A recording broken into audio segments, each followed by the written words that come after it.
Folks, it's finally time. July 1st. Shout out to my sister. It's her birthday as well. And it's Happy birthday, X-Men big Day. sis. It's X Day. X-Men Day. X-Men 97. Season 2 is officially here.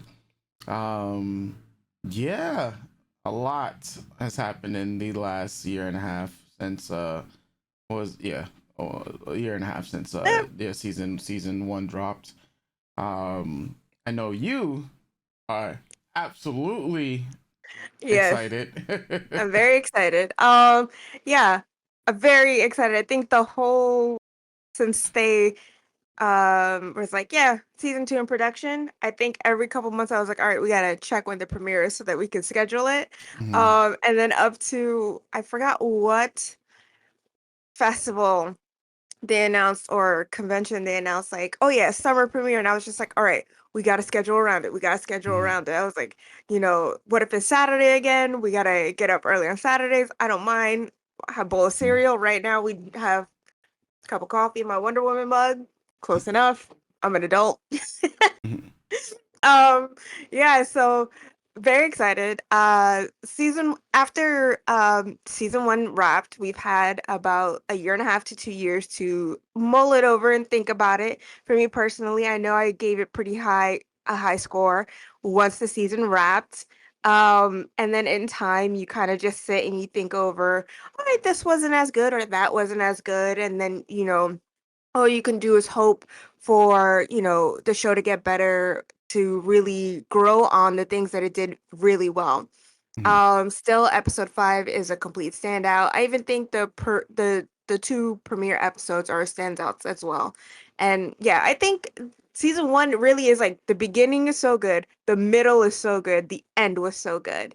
mhm, And then the episodes were in the middle were just like, all right, this is happening. And then, we have other factors as well, the whitewashing of certain characters, not really delivering home, specific messages, the pushing other characters aside that are more important to the story, Marvel's real insistence on making sure that we are in a nostalgia tornado, nostalgia tsunami, making sure that we know the 90s are back, especially with the promotion for season 2. mhm, um and instead of growing and trying to get out of what was and try to do what can be, um yeah, you see the faults and the cracks, or the cracks and the faults, when you look at the overall picture.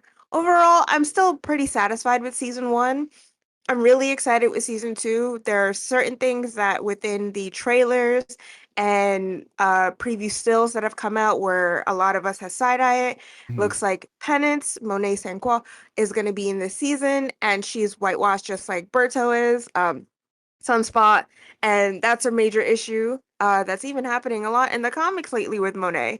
Um, so yeah, there's a lot of inconsistencies and not really taking care of the characters when it comes to this adaptation for some reason, focusing on other aspects instead of on the finer details or the more important details. Um, yeah, so I hope, considering also all the drama that happened with season 1's premiere and until now, certain executives leaving, creatives leaving, people coming in and out, the season getting shorted.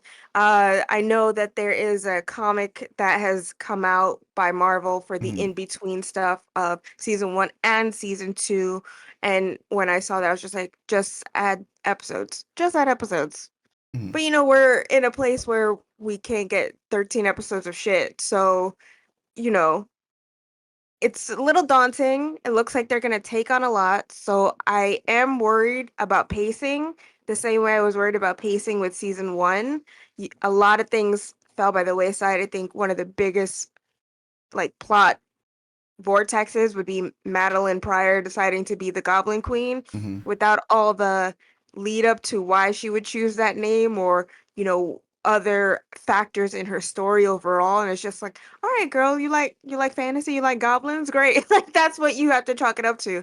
So I'm hoping it's not that way with this season. But what I'm excited for is I get to see a bunch of my other favorite characters take the lead, take the stage. Looking at People's Princess, mhm, Lorna Dane, Polaris, and then my forever girl, Rachel Summers, mother of Scotty, and also like, also gotta say, oh my god, I'm so excited for Mother of Scotty, extra excited because Gates McFadden, aka Dr. Crusher from Star Trek: The Next Generation, is gonna voice her. So it's like this perfect. It's like okay, you kind of got me with the nostalgia tsunami there. It's like Mhm. Star Trek and X-Men, and it just makes me Those so are, happy yeah, because those are yeah, your because we two. all Yep.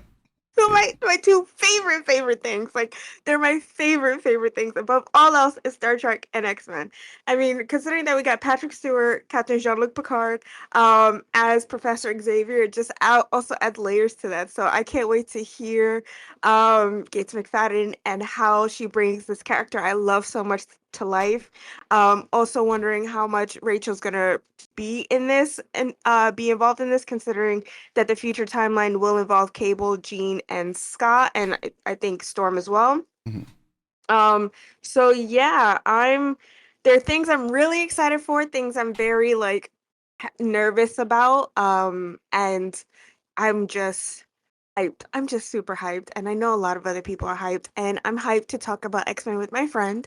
And I just need to reiterate in case you're new to our channel. Mhm. If you saw our videos floating around on a different channel about a year and a half ago, Yeah. but you're new to this one, like I just said, I love X-Men. I love X-Men. Mhm. I love X-Men. But I'm not like um Encyclopedia Britannica on every piece of information and every mutant in existence. I know what I know and I'll call out what I know, and I try to be as knowledgeable as possible.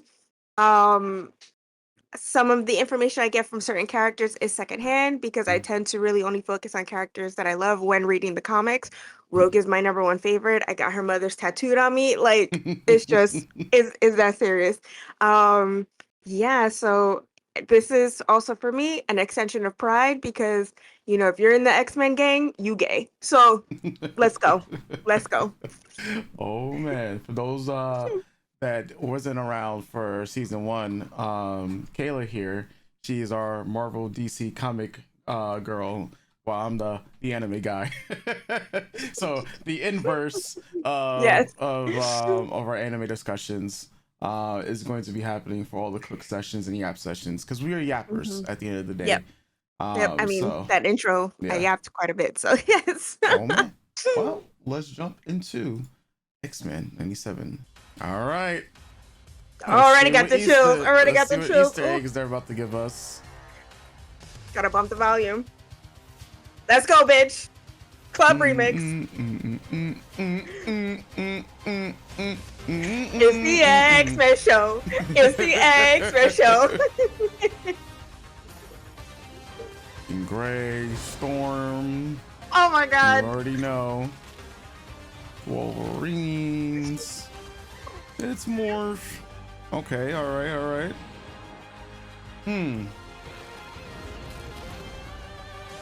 Hello? Oh, that's when Magneto Yes. ripped all the That's adamantium right. out of Logan's body. That's right, He that's said, right. "Fuck you, bitch." Oh. Hmm. Oh man, bros. My brothers. Yeah.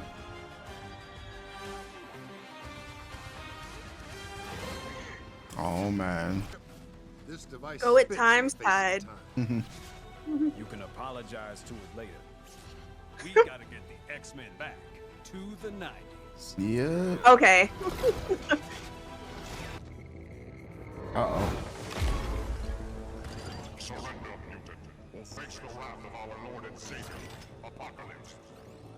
It's on site, huh?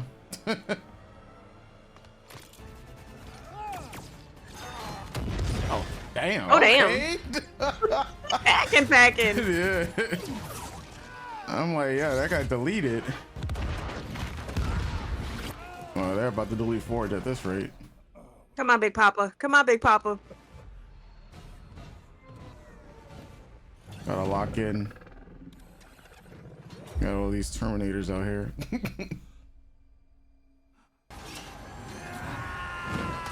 Okay. Oh, I know that yell. Logarine. Yeah. God damn.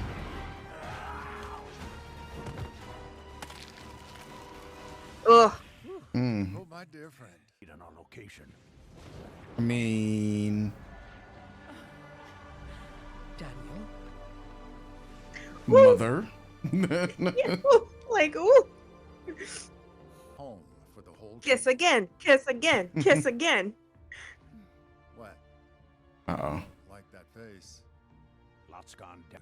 You see, Forge, there's no hard. Relax. Yeah, sure, bro. Gene, I Sure, understand, bro. But we have no idea who or what sent you through time. Whatever it was, it chose to send you all to pivotal moments in Apocalypse's life. A lot of what ifs.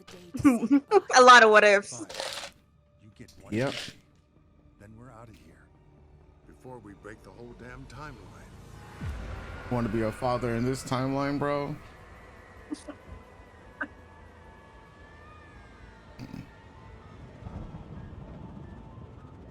Like, I'm gonna have to pause that and then look later and be like, oh, I know that dead body. I know that dead body. To me.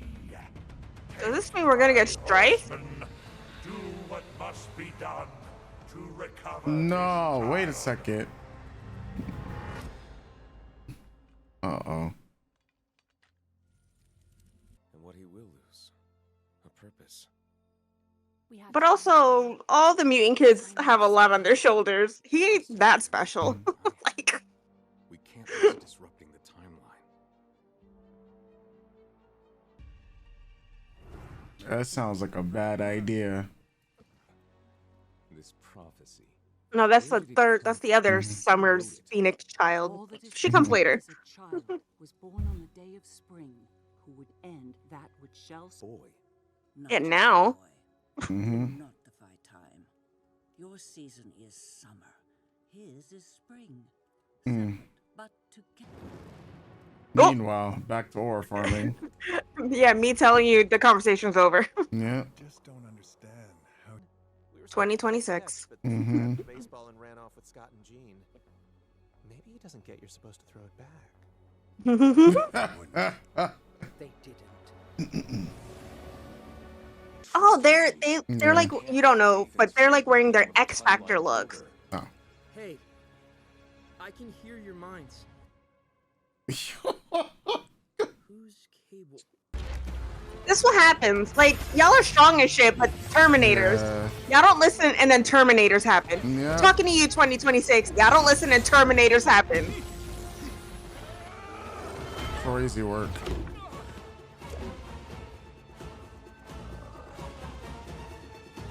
The horseman. God damn.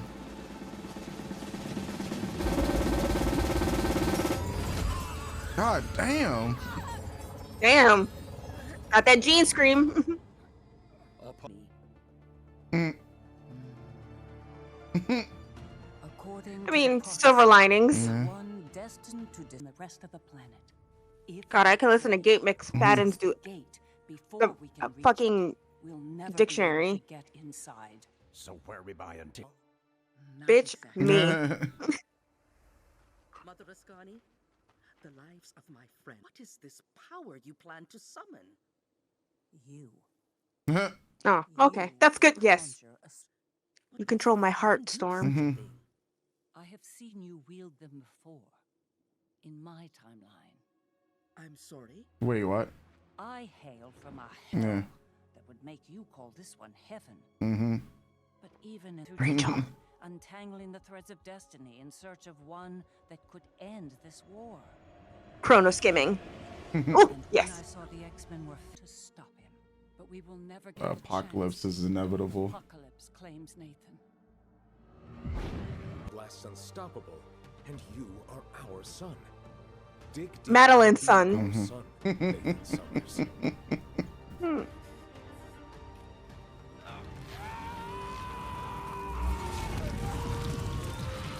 Sheesh.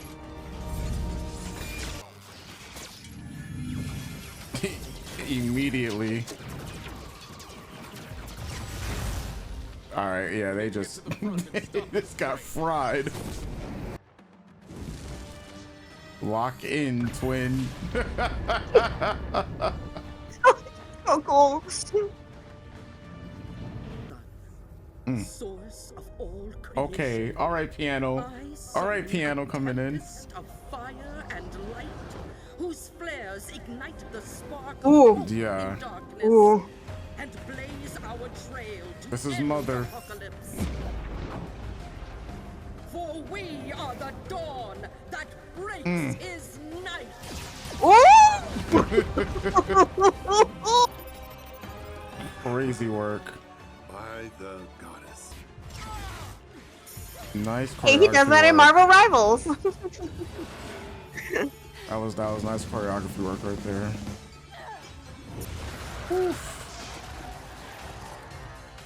In our time, Let's we're go. called the X-Men. Arctic winds freeze their icy hearts. No. Let's go. Yo, like a Thor? Oh, I'm about to say. I was like, what the fuck does morph? This man morph, bro. Okay.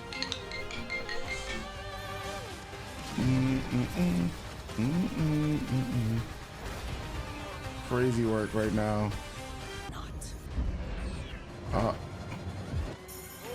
Wait a minute. Let destiny knock.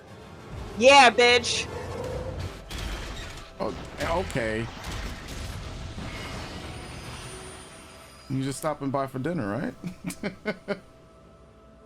Crazy Yeah, work. I'm serving up knuckle sandwiches. Yep. Special delivery, these hands. Did someone Uber Eats these hands? Yeah. Vulnerable. The 1990s. Okay. The fate of the X-Men is Okay. sealed. Skedaddled. I need to go back in time to handle this work in the past. So, that is officially episode 1 of X-Men 97 season 2 in the books. Days of Past Future, where we end up in the future for the first part of, well, literally for the first episode, we're in the future. And we're taking on Apocalypse, and Scott Summers is trying to be a dad for Nathan Summers. They're yeeting him to the future, say, yeah, you're better off about me in the future, only to get to the future and be like, this isn't what I wanted. I mean, it is also very much just like, Yeah. I guess allegorically, no parent knows what the future holds for their child, Yeah. right? No parent knows what path they may try to help their child on, or what they think is best for them, what it may lead to. So in that way, I'm not a parent myself, right? But I was raised by one. um, and that way I could like very much sympathize with Scott and those feelings. And you know, it's just like also being told that there isn't a cure for your son's illness, but there is in a different time. What would you do? Let me save my baby, send my baby to go get better, and I can't be there. I have to be here to help in the now. It's a tough decision, and I get it. But it really just is funny. There's also the part that, considering that they made Madeline, not Jean, Madeline and Scott made the decision to send Nathan into the future, to want to spend as much time with him as he can in this chance moment that they have. So I'm also not opposed to that either, right? To be in your child's life when you thought that there would be nothing. You've met your child older self several times over, but you've missed so many years. So now is this opportunity, even in hell, right, to be with them. So you take it and you take as much of it as you can. So like that, I get. I get. It's not like it's a horrible thing, and roundaboutly, Scott does care about his kids. I mean, we'll find out if they ever reveal that in Rachel and Mother Ascani's timeline that Jean and Scott are her parents. Like her parents are Jean and Scott. Nathan's parents are Madeline and Scott. Holt's parents are her mother and Jean.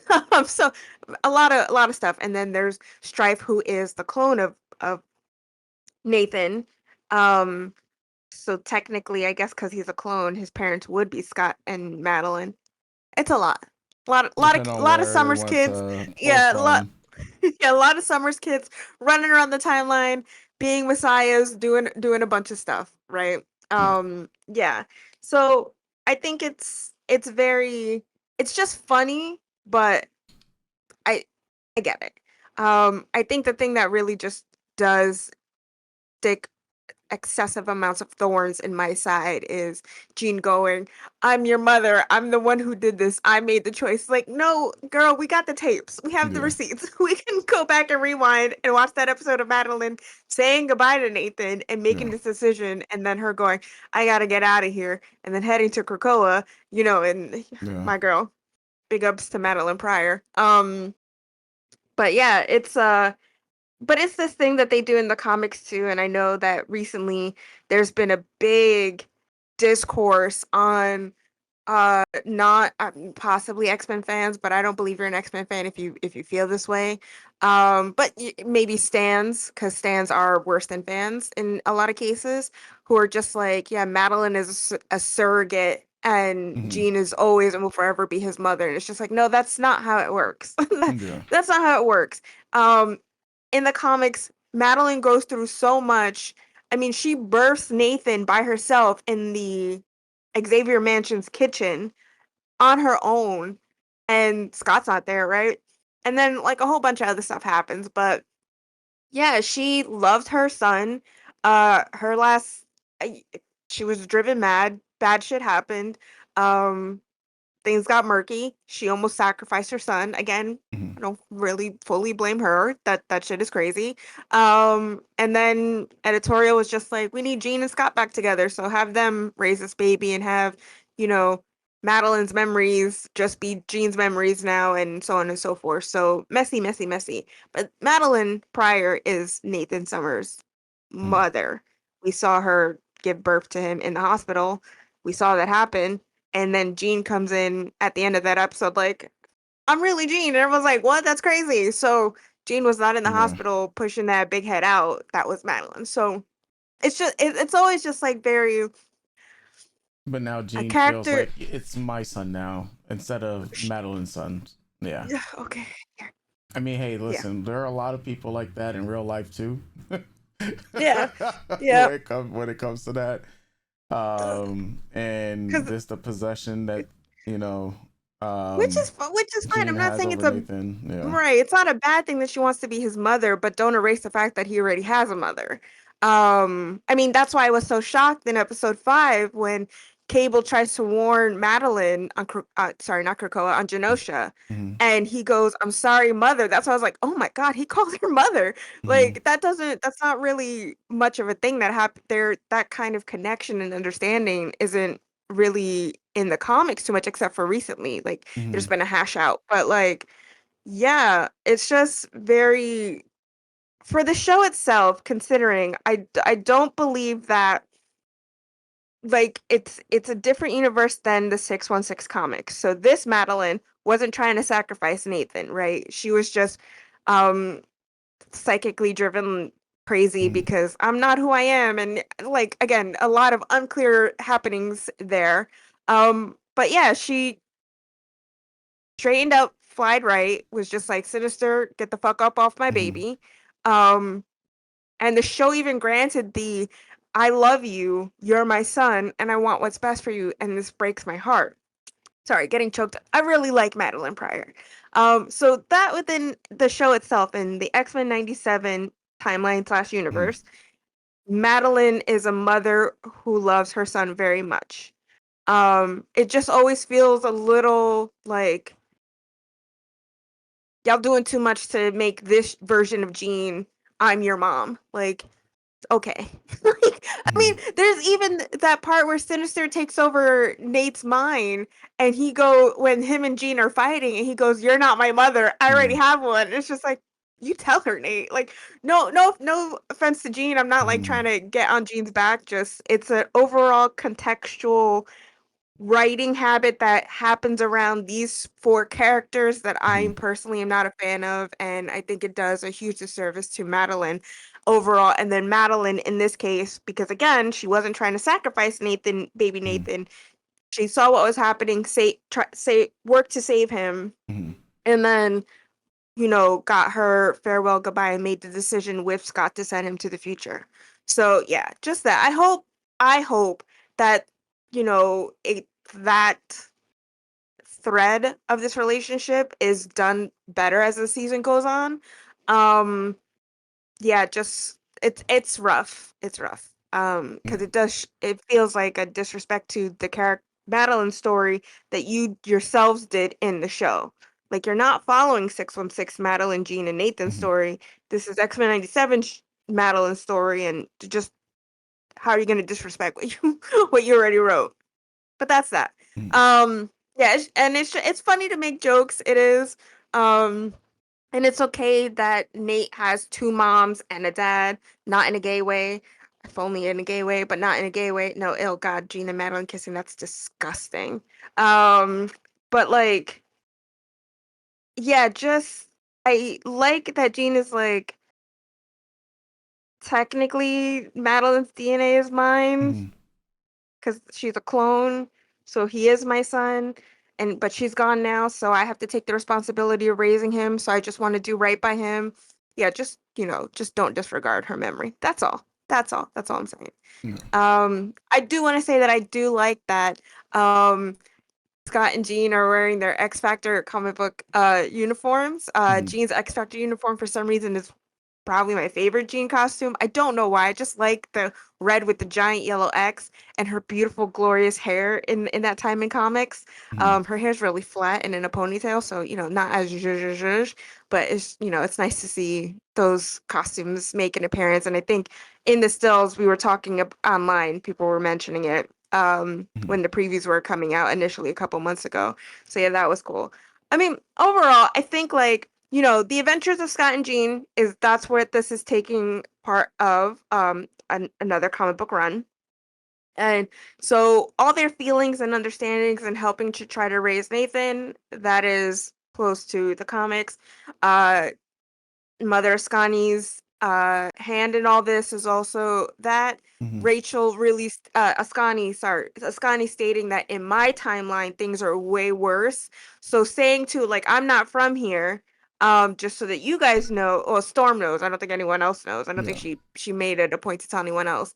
But to be like, yeah, things were real rough in my timeline, and I wanted to try to fix it here any way I can, which is in line with Rachel's lore.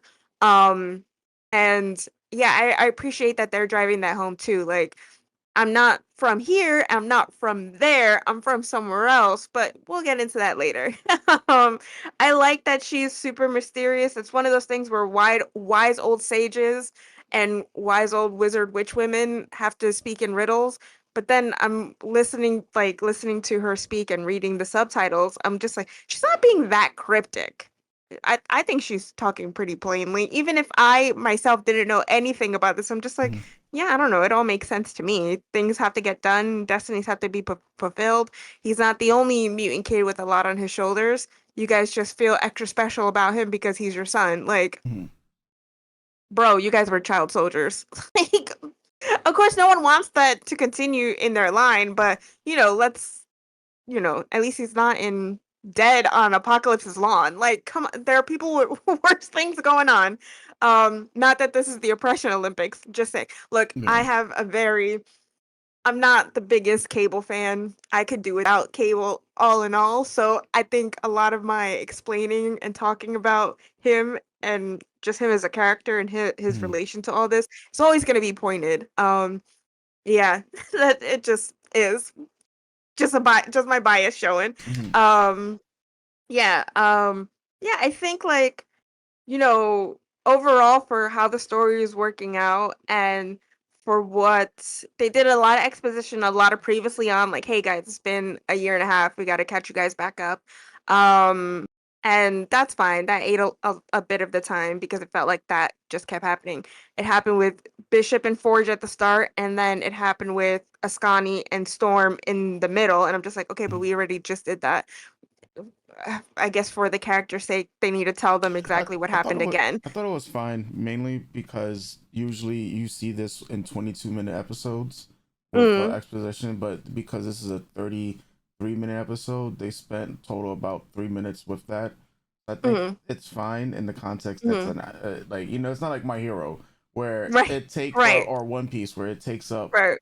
like Half the seven episode. 7 minutes, and that's literally half the episode because then you get Hmm. the opening and ending themes, so that's Right, 10 minutes. Now you only got 12 minutes of animation and storytelling to do.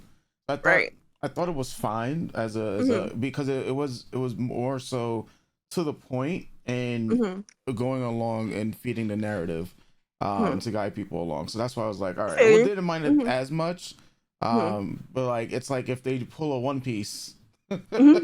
Then we have a problem. Yeah, I mean, yeah, technically, too, though, right? We do have the previously ons at the beginning of the episode, so it is we're yeah. getting it threefold, and Mhm, for the audience itself, right? So in the story, we're getting it twice for the characters. In the overall runtime, is three times for the audience. So yeah, I think maybe that's why I'm just like, all right, we did three different previously ons, but I get you. You're right. I mean, nothing mm, is as egregious as My Hero or One Piece in that regard. So gotta take the yeah, wins where I can. um, Overall, I think this episode was great. I liked, there's a connection with Storm and Rachel in the comics. So I like that. Even though like at for a while Rachel was on Excalibur. But yeah, they're on a team together on Storm's all ladies team, which is one of my favorite books. And I like that that Ascani's just like, yeah, I seen you do it, girl. You got it in you. You got that dog in you, and you know you got that dog in you. So mhm, just do the damn thing. She's like, bet I got this. I think that whole animation sequence was absolutely beautiful. Gotta give it up to all the voice actors. Just chills throughout. I think everyone did an amazing job, really selling the emotions and the mhm, gravitas and just the gravity of the situation as well. Um, I think for how it looked and all the actions, like I think this is an aesthetically good looking series. A couple things I mhm, would fix here and there, but I think overall this was a good looking episode. A lot of mhm, greens and purples that when I think about the 90s, that's a really big those are two really big colors for scary, spooky, apocalyptic, magical stuff happening. So, I mhm. mean, I like that too. They really were driving it home like the 90s is where it's at, gang. It's just like, all right, guys, Yeah, we get it. yeah. We get it. We know the Uh '90s was better, but yeah, I mean, yeah, yes. yeah, Yes, you're right. You're very yeah, right about that. But yeah, yeah, I think, I liked I don't think that there's anything in this episode that I think is rough for a season premiere. I think there was enough action, enough storytelling, enough like, okay, this is where we're going in the next batch of episodes. This is where we're going in the season. Our big bad is Apocalypse with Sinister still in the background. We're going to be introduced to the Horsemen in different times. We got a bunch of teams gonna come together for the big grand finale at the end. So we got our future team, our present team, our past team, eventually all gonna time warp and be like, it's morphin time, right? yeah. 90s. They're gonna create the giant cable megazord and fight Apocalypse. Yeah, I like that just so you know, Ship is Cable Ship in the comics. So I like that they drew that connection. There are a couple other things that they talked about um in that were happening in the episode that I'm sure when I'm gonna rewatch it. I'm gonna rewatch this before we hit into episode 4 next week. Mhm, But yeah, a lot of little lovely little Easter eggs happening. Good story, and again, I could listen to Gates McFadden read the dictionary. Like, mhm, look again, like to me, Rachel's one of my top 10 favorite X-Men characters, probably comic book characters of all time. And to have Dr. Beverly Crusher do her voice and really sell it mhm, and I love, and I love that Rachel looked like an old woman. Because as we know in a lot of current media, they're trying to erase the depiction of older women, Mm-hmm. de-aging Agatha Harkness, even in comics, de-aging Destiny, even though it's to give Mystique and, Irene time to more be together, but it's a symptom that happens. I mean, it happened at Aunt May. It's a symptom that happens when we're adapting Mm-hmm. media. But I really love that they were like, nah, this is a wizard wise woman. She's old and we're gonna show you the wrinkles and her cute little butch buzz cut with her long ass braid, and this is what you're getting, and I love it so much. Um, so if one day I get Rachel's Hellfire Year One Gala look and Mother Scotty standing side by side on my arm above my Mystique and Destiny, just know this really did heavy lifting because I really loved how she looks. Yes. So yeah, overall, I think I want to give the episode an 8. Mm-hmm. I think this was really fun. It chills where I got them. The action was great. A couple, like I said, a couple like nitpicky things here and there, but yeah, I think a decent season opener. Yeah, I agree. Give it about 8 as well. Like the I think for me, and I said this during season 1, the animation style still takes a little bit used to getting used to. Mm-hmm. Mainly the way that some of the characters are animated. Like Mm. like I mentioned before, like it does feel stiff, but I didn't see as much of that. And say like there's an absolute uptick in overall quality from season 1 already. You can tell in season 2, just animation wise, just like the character, it's taking some time. It's still gonna take time to get used to, but as the episodes go on, you pretty much, yeah, you get used to it. Like I said, this episode you can see definitely a lot of the animation choices that were made, like that looked really really good, especially when you use this animation style for a lot of the tech craft and that they do for like the ships. And then the uses of environment, which I really like, especially the uses of colors, as with the smoke. So yeah, those minor things I really liked. But I mean, yeah, I mean, hey, we got 2 more episodes, so Yep. we We'll go see. jump right into those, folks. You Rachel and already know. Storm. Rachel and Storm. You already know. Listen, Storm was Um, MVP out yeah, here, truly. getting Like, yeah, I think, goosebumps. yeah, Yeah, for me, this episode was Storm and Ascani.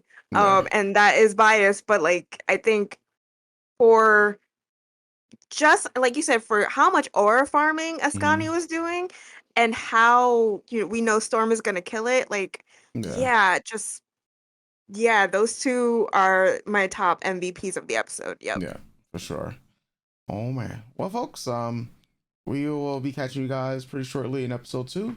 So definitely Mhm. stay tuned, and we'll catch you guys soon. You already know. Houses.